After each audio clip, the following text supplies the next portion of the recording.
Hello friends, स्वागत है आप सभी का आपके अपने चैनल आशीष प्रताप आरबीएल में।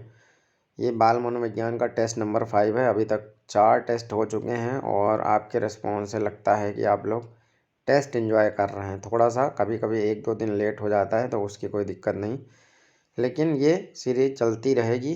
अब आइए आज के क्वेश्चन शुरू करते हैं बाल मनोविज्ञान के। पहला क्वेश्चन है, अधिगम संबंधी तत्परता का नियम किसने प्रतिपादित किया था या किसने दिया था। नेक्स्ट है, इनमें से कौन सा लक्षण अंतर्मुखी व्यक्तित्व का नहीं है। तो जो क्वेश्चन मुझे लगता है कि आप सीधे आंसर उसके नहीं दिए जा सकते, उनके मैं ऑप्शन आपको दूंगा, ठीक है। लेकिन जिनके उत्तर सीधे दिए जा सकते हैं उनके आपको ऑप्शन नहीं मिलेंगे, क्योंकि वो आपको याद ही होने चाहिए। इनमें से कौन सा लक्षण अंतर्मुखी व्यक्तित्व का नहीं है।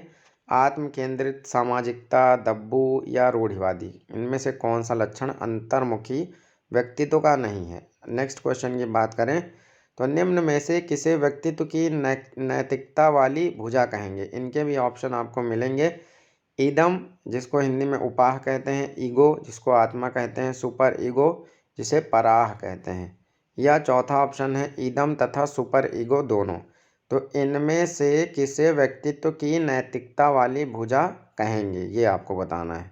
ऑप्शंस आपके सामने सारे हैं। अगला है, शिक्षा मनोविज्ञान के विषय वस्तु निम्न में से किन मुख्य कारकों के इर्द गिर्द घूमती है। शिक्षार्थी एवं अधिगम, अनुभव, शिक्षक एवं अधिगम प्रक्रिया, अधिगम परिस्थितियाँ, या सभी सत्य हैं। तो इनमें से आपको बताना है शिक्षार्थी एवं अधिगम अनुभव पहला है, शिक्षक एवं अधिगम प्रक्रिया दूसरा है, अधिगम परिस्थितियाँ तीसरा है, या चौथा है सभी सही हैं। तो इनमें से कौन सा सही होगा। नेक्स्ट है, मानसिक वृद्धि एवं विकास निम्न में से किस कारक द्वारा नियंत्रित होते हैं। आनुवंशिकता द्वारा, आनुवंशिकता एवं पर्यावरण कारक दोनों, केवल पर्यावरण कारक द्वारा। तो इनमें से आपका आंसर कौन सा होगा।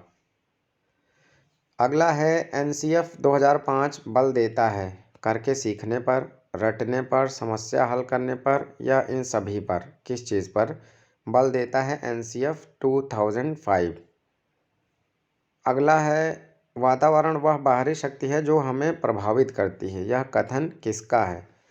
नेक्स्ट है, किस अवस्था में बालकों में नई खोज करने की और घूमने की प्रवृत्ति बहुत अधिक बढ़ जाती है। शैशवावस्था, उत्तर बाल्यावस्था, किशोरावस्था, या प्रौढ़ावस्था। फिर अगले क्वेश्चन पे आते हैं, अधिगम अंतरण का थॉर्नडाइक सिद्धांत कहा जाता है। अधिगम अंतरण का जो थॉर्नडाइक सिद्धांत है उसका नाम बताना है आपको। समानता का सिद्धांत, अनुरूप तत्वों का सिद्धांत, औपचारिक नियमों का सिद्धांत। तो इनमें कौन सा कहा जाता है। अधिगम अंतरण का थॉर्नडाइक सिद्धांत किसको कहा जाता है। समानता के सिद्धांत को, अनुरूप तत्वों के सिद्धांत को, औपचारिक नियमों के सिद्धांत को। संकेत अधिगम के अंतर्गत सीखा जाता है पारंपरिक अनुकूलन, मनोविज्ञान, वातावरण, या मनोदैहिक। संकेत अधिगम के अंतर्गत क्या सीखा जाता है। फिर अगला है, इनमें से कौन सा वंशानुक्रम का नियम नहीं है। समानता का नियम, भिन्नता का नियम, प्रत्यागमन का नियम, या अभिप्रेरणा का नियम। कौन सा वंशानुक्रम का नियम नहीं है, आपको ये बताना है। फिर अगला है, कौन सा मूल्यांकन के त्रिकोण का भाग नहीं है। मूल्यांकन के त्रिकोण का भाग नहीं है। शैक्षिक उद्देश्य, मूल्यांकन, शिक्षण अनुभव, या अधिगम अनुभव। कौन सा मूल्यांकन के त्रिकोण का भाग नहीं है। नेक्स्ट है, प्रेक्षणात्मक अधिगम का प्रवर्तक किसे माना जाता है। अगला है, फिर गार्डनर ने 7 अभियोगिताओं का अधिमान निर्धारित किया है। इनमें से कौन सा सही नहीं है 7 में से। स्थान संबंधी अभियोग्यता, भावनात्मक अभियोग्यता, अंतर्वैयक्तिक अभियोग्यता, या भाषात्मक अभियोग्यता। तो इनके द्वारा जो 7 दिए गए हैं उनमें से इनमें से कौन सा नहीं है उन 7 में से। अगला है, बुद्धि लब्धि का संप्रत्यय किसने विकसित किया था। फिर है, व्यक्तित्व का पहला प्रकारात्मक वर्गीकरण किसने प्रस्तुत किया था। सामान्य तथा विशिष्ट कारक सिद्धांत का प्रतिपादन किसने किया था। फिर नेक्स्ट है, संज्ञानात्मक विकास का अर्थ क्या होता है। अभियोग्यता का विकास, बच्चे का विकास, शारीरिक कौशल का विकास, या व्यक्तिगत विकास। इन 4 ऑप्शन में से आपको एक बताना है। क्लासिकल स्थिति का प्रतिपादक कौन था? क्लासिकल स्थिति का प्रतिपादक कौन था? नेक्स्ट है ब्रेल लिपि का प्रयोग निम्न में से किनके लिए किया जाता है? अगला है बुद्धि पर वंशानुक्रम का प्रभाव होता है, यह कथन किसने कहा है? शिशु के प्रति सहानुभूति एवं प्यार दुलार से किस संवेग की उत्पत्ति होती है? ये आपको बताना है। तो पॉज करके अपने आंसर्स चेक करिए, काउंट करिए और बताइए ईमानदारी से कि आपका स्कोर क्या है। अगले भाग में आपके स्कोर्स बताए जाएंगे। अभी इस वीडियो के आंसर्स की बारी है। पहला क्वेश्चन है, अधिगम संबंधी तत्परता का नियम किसने दिया था? तो ये दिया था थॉर्नडाइक ने। इनमें से कौन सा लक्षण अंतर्मुखी व्यक्तित्व का नहीं है? तो सामाजिकता जो है अंतर्मुखी व्यक्तित्व का लक्षण नहीं है। फिर निम्न में से किसे व्यक्तित्व की नैतिकता वाली भुजा कहेंगे? तो सुपर ईगो या जिसको हिंदी में पराह कहा जाता है, इसको व्यक्तित्व की नैतिकता वाली भुजा कहा जाता है। शिक्षा मनोविज्ञान के विषय वस्तु निम्न में से किन मुख्य कारकों के इर्द गिर्द घूमती है? तो इसमें आपके सभी सही हैं। शिक्षार्थी एवं अधिगम अनुभव, शिक्षक एवं अधिगम प्रक्रिया और अधिगम परिस्थितियां, इन सब के चारों ओर घूमती है। मानसिक वृद्धि एवं विकास निम्न में से किसके द्वारा नियंत्रित होते हैं? तो आनुवांशिकता और पर्यावरण कारक दोनों का फर्क पड़ता है। मेरी जो पुरानी वीडियोस हैं, अगर आप डिटेल में देखना चाहते हैं तो वहाँ पे आपको ये सब डिटेल में मिलेगा। अगला है एनसीएफ 2005 बल देता है करके सीखने पर, रटने पर, समस्या हल करने पर या सभी? तो करके सीखने पर बल देता है एनसीएफ 2005। वातावरण वह बाहरी शक्ति है जो हमें प्रभावित करती है, यह कथन किसने कहा था? तो यह रॉस महोदय ने कहा था। किस अवस्था में बालकों में नई खोज करने और घूमने की प्रवृत्ति बहुत अधिक बढ़ जाती है? तो उत्तर बाल्यावस्था में नई खोज करने की और घूमने की प्रवृत्ति बहुत अधिक बढ़ जाती है। अधिगम अंतरण का थॉर्नडाइक सिद्धांत कहा जाता है अनुरूप तत्वों का सिद्धांत। संकेत अधिगम के अंतर्गत सीखा जाता है, पारंपरिक अनुकूलन को सीखा जाता है संकेत अधिगम के माध्यम से। इनमें से कौन सा वंशानुक्रम का नियम नहीं है? तो वंशानुक्रम का नियम नहीं है अभिप्रेरणा। बाकी समानता का नियम, भिन्नता का नियम, प्रत्यागमन का नियम, ये सारे वंशानुक्रम के नियम हैं। ये सब क्लासेस डिटेल में आप पहले की मेरी प्लेलिस्ट देखेंगे। साइकोलॉजी तो डिटेल में उसमें मैंने आपको पढ़ाया है, आप उसमें देख सकते हैं अगर डिटेल में देखना चाहते हैं तो।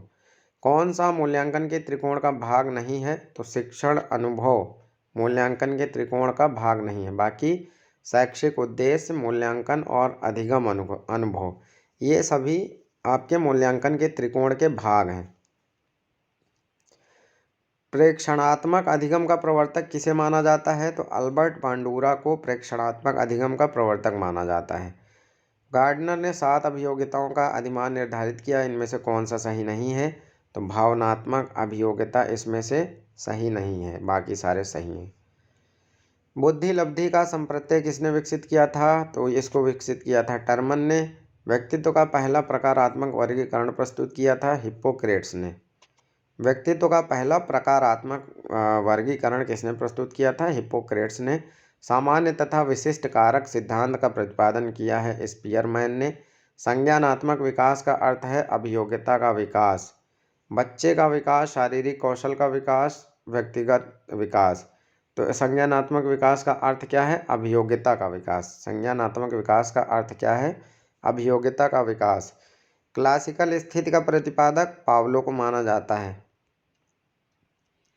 CR थ्योरी है ना, क्लासिकल रेस्पॉन्स थ्योरी, पावलो को माना जाता है। ब्रेल लिपि का प्रयोग निम्न में से किनके लिए किया जाता है? तो जो दृष्टिबाधित छात्र होते हैं उनके लिए ब्रेल लिपि का प्रयोग किया जाता है। उसमें सारे अक्षर जो होते हैं वो थोड़ा सा उभरे और छूने, स्पर्श करके पढ़ने लायक होते हैं। वृद्धि पर वंशानुक्रम का प्रभाव होता है, यह कथन किसने कहा था? तो यह कहा था टर्मन ने। शिशु के प्रति सहानुभूति एवं प्यार दुलार से किस संवेग की उत्पत्ति होती है? अनुराग की। अब बारी है आप लोगों के कमेंट्स की। तो इसमें भी मुकेश कुमार जी ने बहुत लंबा चौड़ा आपके लिए लिखा है। मैं पढ़ देता हूँ जो आपके जानने लायक है। इसमें वैसे क्वेश्चन बहुत कम पूछे जाते हैं जो फैक्चुअल इन्फॉर्मेशन होती है, फिर भी जान लीजिए अब मुकेश जी ने इतनी मेहनत की है तो। गर्भाधान अवस्था 9 माह 10 दिन शैशवावस्था जन्म से 6 वर्ष तक। गर्भाधान अवस्था 9 माह 10 दिन है ना। शैशवावस्था जन्म से 6 वर्ष तक होती है। कुछ मनोवैज्ञानिकों के अनुसार शैशवावस्था 6 वर्ष तक की आयु को कहते हैं। सामाजिकरण की प्रक्रिया के प्रारंभ होने की अवस्था को शैशवावस्था कहते हैं। ठंडा के विचार, ये हो सकता है कुछ और नाम हो, तो एक बार इसको चेक कर लिया करिए। मुझे थोड़ा बहुत नामों में डाउट होता है, कुछ क्वेश्चन गलत होते हैं। गलत क्या, नाम हो सकता है टाइपिंग में गड़बड़ हो जाते हों, तो एक बार रीचेक कर लिया करिए। शैशवावस्था को सीखने का आदर्श काल वैलेंटाइन ने कहा है, जैसे ये इम्पोर्टेंट क्वेश्चन है। सबसे तेज शारीरिक विकास होता है शैशवावस्था में। विकास की प्रक्रिया होती है गर्भावस्था से लेकर जीवन पर्यंत। ये विकास की प्रक्रिया गर्भावस्था से जीवन पर्यंत चलती रहती है। जन्म से किशोरावस्था तक की गतिविधियों को बाल मनोविज्ञान कहते हैं। व्यक्तित्व की नींव व्यक्तित्व विकास के लिए पड़ती है शैशवावस्था में। शैशवावस्था में 4 संवेग होते हैं: क्रोध, प्रेम, भय और पीड़ा। तो ये शैशवावस्था में 4 संवेग इन्होंने बताए हैं। शैशवावस्था द्वारा जीवन का पूरा क्रम निश्चित होता है, यह एडलर ने कहा है। मनुष्य को जो कुछ बनना होता है प्रारंभ के 4-5 वर्षों में बन जाता है। सिगमंड फ्रायड का है और ये इम्पोर्टेंट है। शैशवावस्था को बालक का निर्माण काल कहा गया है। शैशवावस्था में दूध के दांत होते हैं। इस 20 नवजात शिशु में हड्डियों की संख्या 270 होती है। कौन सी अवस्था में दोहराने की प्रगति तीव्र होती है? तो शैशवावस्था में। फ्रायड के अनुसार लड़कियों में कौन सी ग्रंथि पाई जाती है? इलेक्ट्रा। हाइट के अनुसार लड़कों में कौन सी ग्रंथि पाई जाती है? ओडिपस पाई जाती है। कितने वर्षों में सभी दूध के दांत निकल जाते हैं? 1 वर्ष में। सब प्रेम की भावना का विकास होता है इस अवस्था में। जन्म के समय शिशु की धड़कन रहती है अनियमित। हड्डियों में कौन से तत्व पाए जाते हैं? कैल्शियम और फास्फोरस और खनिज तत्व। कितने वर्ष का बच्चा सार्थक शब्दों का प्रयोग करने लगता है? 3 साल। बालक की विकास प्रक्रिया में शुरू होता है गर्भावस्था से। विकास की प्रक्रिया चलती है निरंतर। शिक्षा की किंडरगार्टन पद्धति का प्रतिपादन किया है फ्रोबेल ने। तो कुछ क्वेश्चंस बहुत अच्छे थे और बहुत बहुत धन्यवाद मुकेश जी, आप इतने लोगों के लिए कुछ ना कुछ मेहनत करते रहते हैं। अब दीक्षा चौबे जी का स्कोर है 21 और श्वेता पाल जी का है 19, सुधा पांडे जी का स्कोर है 15, फिर गुंजन राठी जी का 14 है, रागिनी मिश्रा का है 16 और राम मोहन सिंह इनके 16 है। राम मोहन सिंह का स्कोर है 16। अच्छे क्वेश्चंस की श्रृंखला थी। वीडियो देने के लिए धन्यवाद। फिर हैं कुमारी मीनाक्षी, सर जी नमस्ते, मेरे क्वेश्चंस आज 19 सही हुए हैं। रितु सिंह का 21 है। निशा मौर्य का है 20 और इसके बाद ए कुमार का है 12 और श्रद्धा का है 20, अमित कुमार का है 13, माधुरी सिंह का है 14, मोहित का 22, अच्छा स्कोर है। दीक्षा चौबे का है 21, फिर श्वेता पाल 19 है, सुधा पांडे हैं 15 और निशा मौर्य जी ने लिखा है आपकी यूपी टीटी की सारी वीडियोस देखकर ही मैंने यूपी टीटी में 112 नंबर प्राप्त किए हैं। Thank you sir. ओके, आपको बहुत बहुत बधाई हो। और ये थे आज के क्वेश्चंस। मिलते हैं नेक्स्ट पार्ट में। Thanks for